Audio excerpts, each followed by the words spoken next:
სამართალდამცავებთან დაპირისპირების შემდეგ ერთი პირი დააკავა პოლიციამ პარლამენტის შენობასთან გამართულ საპროტესტო აქციაზე. პროტესტის მონაწილე ერთი მოქალაქე კი შეუძლოდ გახდა ის სასწრაფო დახმარების ბრიგადამ საავადმყოფოში გადაიყვანა.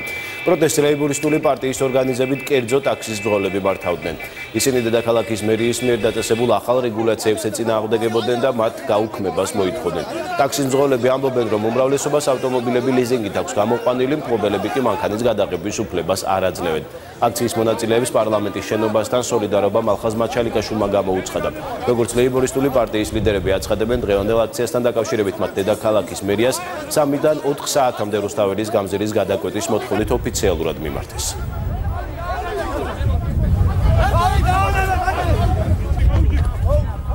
თქვენ ამ წუთში არ გვაქვს შეკრების თავისუფლება კონსტიტუციურ უფლებას.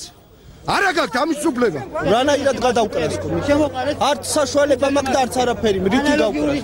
ფული რომ მქონდეს ტაქსაობას კი არ დავიწყე.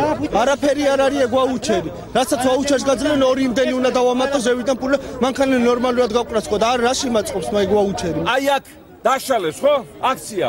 შემდგომი აქცია უკვე ჩატარდება ივანიშვილის სასახლესთან სოლოლაკში და ის საყვანელი იქნება სახალხო შინაპატიმრობაში. საავტომობილო გზის გადაკვეთის უფლება არ არის და შესაბამისად პოლიცია მიმოქმედა კანონის პარაგრაფში.